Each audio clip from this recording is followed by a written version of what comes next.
In this video, I'm going to share with you 4 different frameworks that you can use to develop your cast of characters and to develop each of the individual characters for your next book. And I guarantee you, at least one of these you've never heard before. These 4 things are going to help make sure that you develop characters for your book that don't have overlap, that add to the overall story, and that you develop them to the point where you can actually write your book, but not to the point where you're just getting into details that don't matter. Now, my name is Tim Grahl. I'm the CEO of StoryGrid, and I'm the author of 7 books. My newest novel comes out in September, and a lot of what I'm sharing in this video is what I learned while writing my newest book, The Shithead, and it all comes from Sean Coyne, who's the creator and founder of StoryGrid.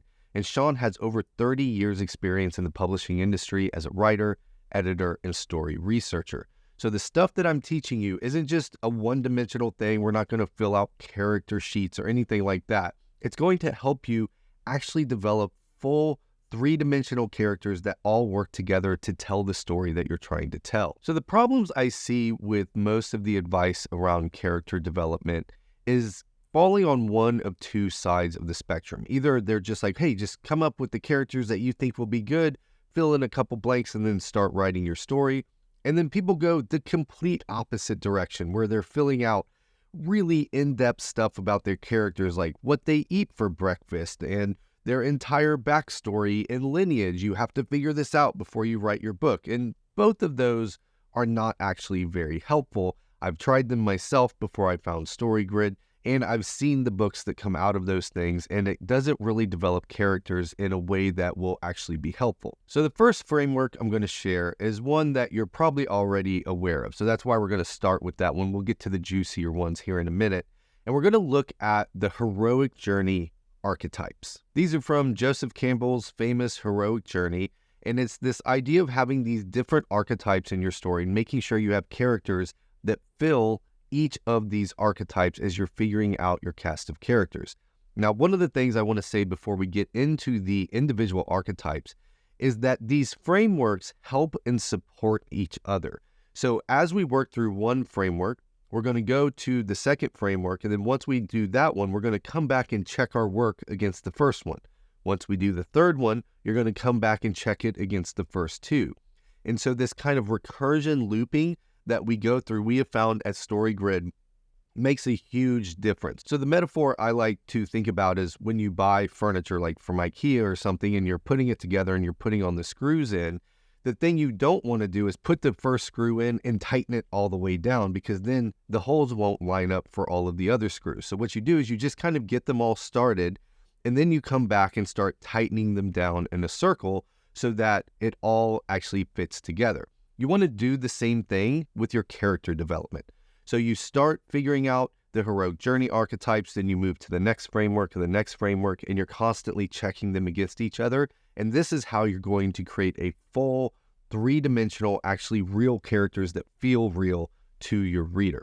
So let's look at these archetypes. So the first 2 are pretty straightforward. We have the hero archetype and the villain archetype. So the hero archetype, of course, is your protagonist. That's going to be the hero of our story. That's pretty straightforward. As far as the villain goes, we have to remember that when we think about antagonism, the antagonist of your story, anything that gets in the way of your protagonist getting what they want is an antagonist of the story. So even if they want to help, so there's a point in my story in The Shithead where the main character wants to get a loan, and the loan officer wants to give him the loan. That's how he makes extra money.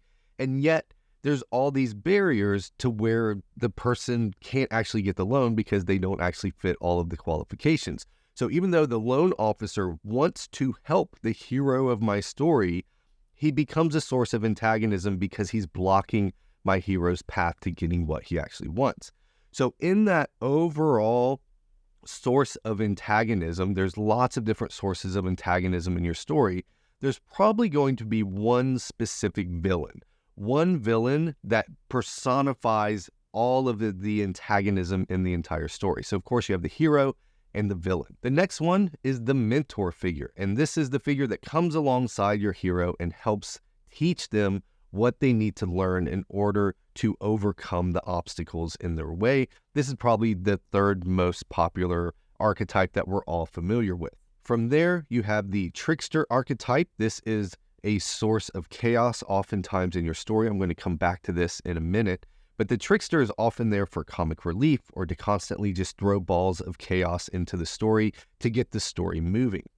Along with that, we have the threshold guardian. And the threshold guardian is somebody that gets in the way of your protagonist crossing into some sort of new world.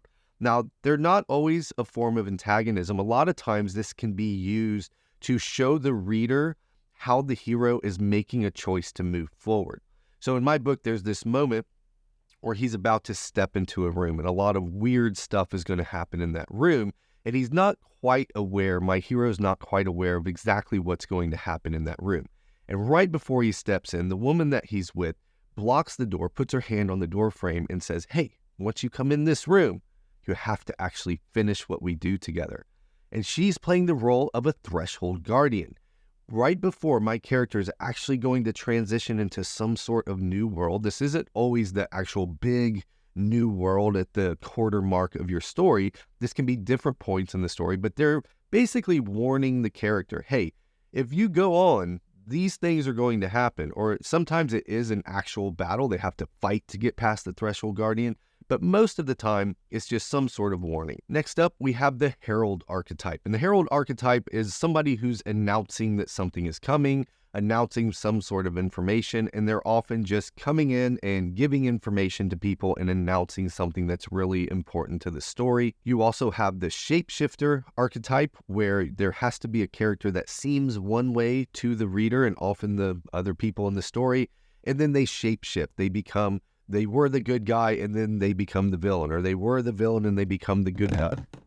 Oh, I knocked over my coffee cup. I thought there was coffee in it, but there wasn't, so we're all good. Probably one of the most famous versions of these is Snape from Harry Potter, especially in Harry Potter and the Sorcerer's Stone, where we think Snape is the evil guy and he shapeshifts into being one of the good guys. And lastly, we have the allies archetype. So these are the people that come alongside your hero and help them. They're the helpers of the story.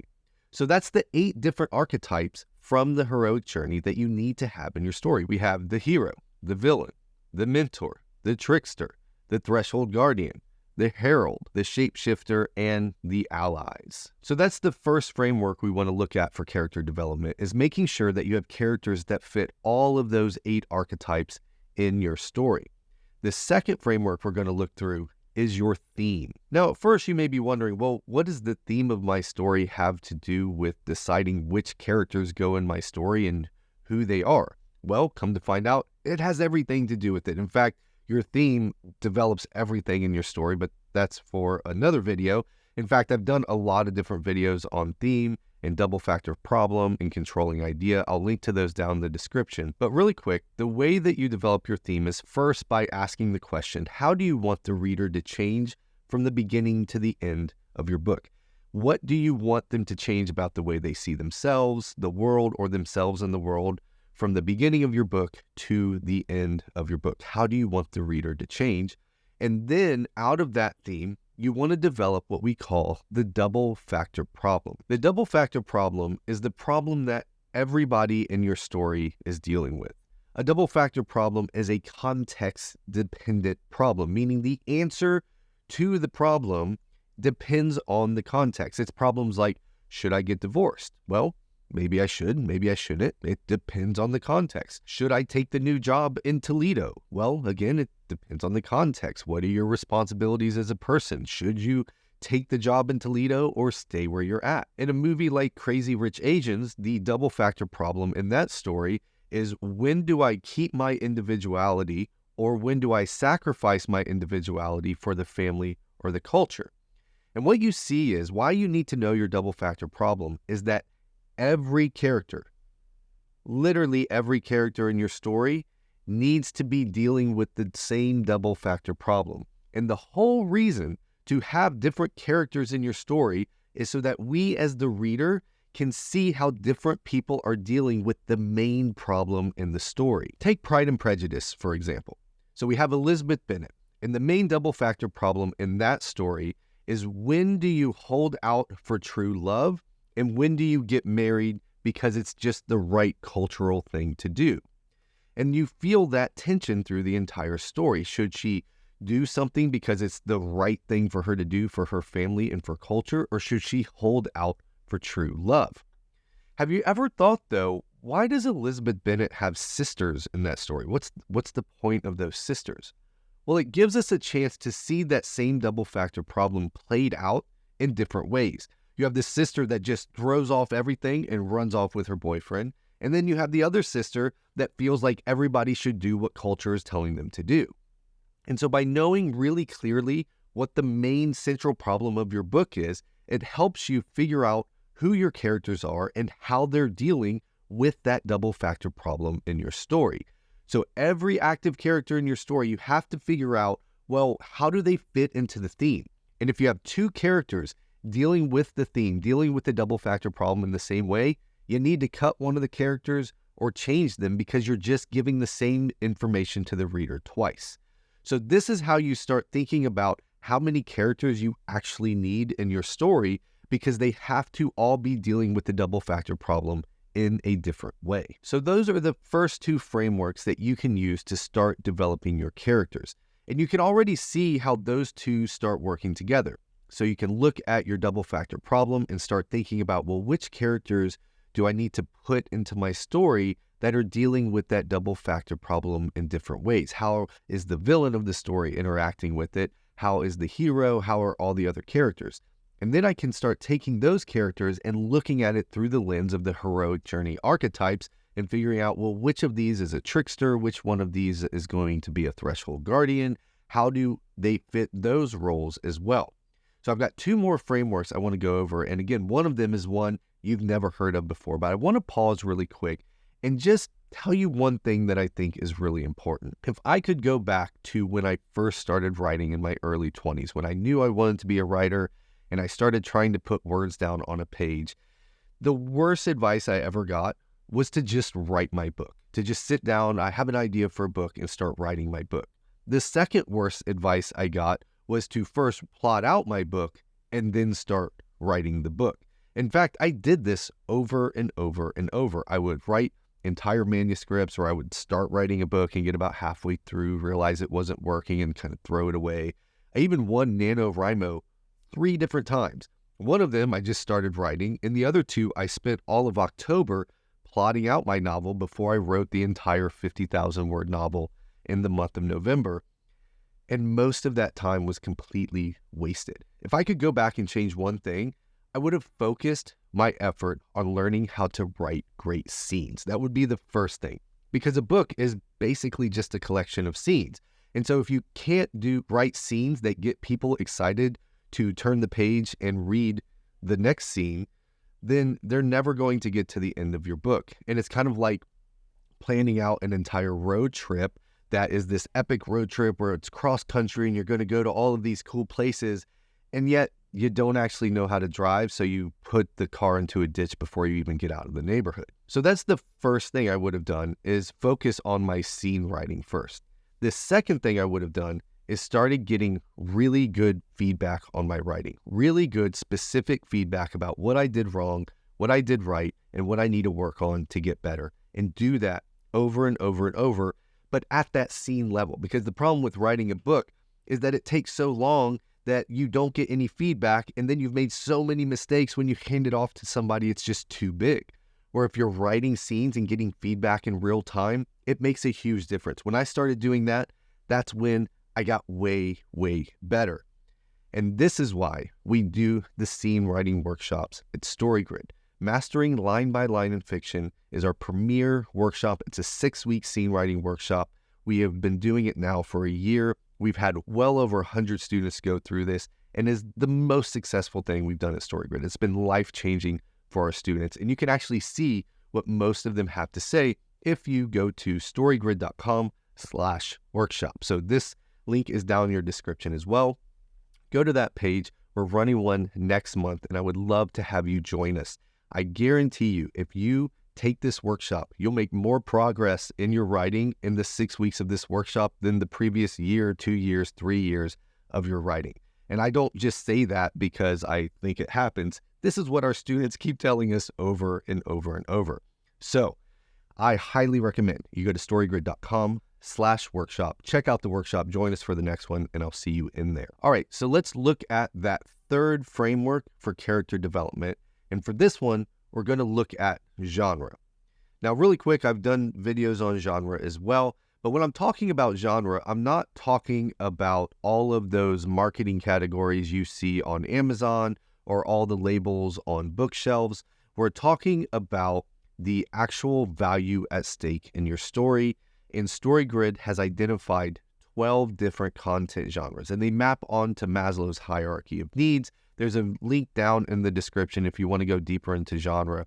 But once you know the genre of the story that you're telling, you can look at the genre conventions and start seeing which kind of characters need to be in your story. So if we look at the crime genre, you have somebody that committed a crime, you have the person investigating the crime, and then you have other suspects of the crime as well. And these start filling out the different aspects of characters that you need to have in your story. If you're looking at an action story, you have the hero, you have the villain, and you have the victim. So you have to have a victim in your story as well. If you look at a horror story, you have to have a monster as part of your story as well. So by looking at what genre you're writing in, you start seeing the conventions of that genre and what types of characters you need to have in your story in order to tell the story in the right way. So that's the third framework we're going to look at, is your genre, the genre of your story, and then looking at the conventions and what characters you're going to need, which then allows us to move to the fourth framework, the order and chaos spectrum. So if we think about things that are overly ordered, we think about things like tyranny, right? Tyranny is overly ordered as a culture. Or we think about OCD, where things are overly ordered to a point that it's not healthy. But then if we go to the other side of that spectrum, we look at chaos, that's not really great either. If we have chaos, we have anarchy, we have nothing that we can rely on. And at the same time, from chaos is where creativity comes from. So on the ordered side, there's good. You can actually predict what's going to happen next. And at the same time, things can be overly ordered, where we tend to make things overly ordered so we know what's going to happen next and we don't have any room for anything new. And then on the chaos side, you can see how that can fall apart too. Now, the combination of order and chaos is complexity. And complexity is good. If we have a tenet here at StoryGrid of what the word good means, it is complexity. So when we have order and chaos working together, and they're working together in this kind of dance, right? So it's not that we just jam them together, they're dancing together. Well, for each of your characters, we need to know where they go in stress. So what happens when they're stressed out, or when they're pushing on something, or when they get emotional? Do they tend to be overly ordered, or do they tend to be overly chaotic? So this chaotic and order spectrum is something that you want to go back to and start overlaying on each of the previous three frameworks. So let's just look at the mentor character, the mentor archetype from the heroic journey. You could have Haymitch from the Hunger Games, which is a very chaotic type mentor, or you could have Professor Xavier from the X-Men series, which is an overly ordered character. And so you start seeing how different characters are on this spectrum. You can see that in allies as well. So if you look at Harry Potter tends to be a little more chaotic, but more towards the center. But you look at Ron Weasley, who's overly chaotic, and then Hermione, who is overly ordered. And so you start applying these same frameworks to each other, and you start developing this cast of characters that are all dealing with the same double factor problem, are fitting the conventions of your genre, are one of the archetypes in the heroic journey, and are somewhere to the left or the right of the order and chaos spectrum. This is how you develop great characters and a great cast of characters for your story, is making sure that you don't have any two characters that are basically playing the same role in your story, and making sure that they are a full, well-rounded character. And the reason why this works so well is, one, You're conforming to the archetypes of the heroic journey, and that is a well-established way of telling a great story. It's also going deep inside of the character and getting clear understanding of what drives them by thinking about how they're dealing with the main problem, the double factor problem in your story. It's also ensuring that you're telling a coherent story for your genre because you have characters that are fitting the conventions of your particular genre. And you're making sure to tell a nice, well-rounded story by making sure your characters are at different points on that order and chaos spectrum. This is how you create well-developed characters. It's not about going deep into their backstory. It's not about figuring out what they did when they were 3 years old or figuring out really intense details about each of your characters. As long as you have filled out these 4 frameworks, it fits all of these different things, you're going to have a cast of characters that will then start to do that thing as you write your book where they start speaking to you. This thing that all authors kind of talk about as if it's mystical. It's not that mystical. It's not that mystical. This is the thing that drives me crazy about this stuff. It's like last week I went to this conference of authors and I met some people for the very first time. And right away I could tell that they were good people I didn't want to hang out with, or people that I wanted to get to know. And as we got to know each other, I'm like, this is a really good person. And you can just tell we're really good at this. And so is your reader. So you don't have to know somebody's complete backstory in order to feel connected to them and know who they are. And it's the same for the characters in your story. Of course, you have to know them to a certain extent, but I think it gets really distracting when we feel like we need to come up with these huge, intense profiles of each of our characters. You can always stop while you're writing and figure that out if it's important to your story in the moment. And what I'm telling you is that if you apply these 4 frameworks, you're going to know enough about your characters to start writing your story and not just die on the vine of doing too much thinking about each of the characters that you probably won't end up using and will probably get thrown out anyway. Okay, so I want to end with some homework so you can actually put this into practice without the pressure of doing this for your own story. I want you to pick a masterwork, a story that you love. It can be a book, it can be a movie, doesn't matter at this point. Just pick something that you love and it's something that's in the genre that you're trying to write in. And what I want you to do is go back, reread the book, rewatch the movie, and start filling this stuff in. Start looking for, well, who were the tricksters in this story? And who was the threshold guardian in this story? And then think about what's the central problem of this story and how do each of the characters deal with that problem?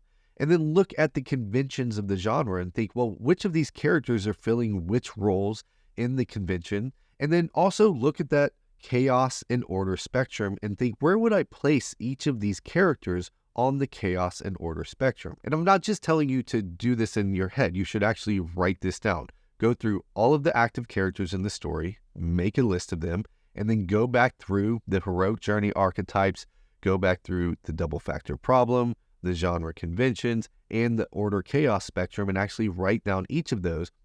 And you'll see how they apply in the types of books that you want to write. It's really amazing when you do this, and it will open up your eyes to how you can do it in your own book as well. So that's your homework. Pick your favorite book, your favorite movie in the genre that you're trying to write in, and go through each of these 4 frameworks. All right, we're going to wrap it up there. If you like this video at all, if there's anything helpful, I want you to do a couple things for me. First of all, hit like on the video just so that it can tell the YouTube algorithm that you actually like the video. And then go down in the comments and tell me which of the frameworks was the most surprising to you, the most helpful to you. This is stuff that helps me understand how to make better videos in the future. I also have a really cool gift for you. If you like the idea of getting better at scene writing, you can go to storygrid.com/checklist and download our 13-point scene writing checklist right now. And it has a walkthrough of how to actually use the checklist when you're writing your scenes. So you can go to storygrid.com/checklist to download that right now. But either way, I've been Tim Grahl for StoryGrid. Thanks for being a writer. Thanks for being a part of our community here at StoryGrid, and I'll see you next time.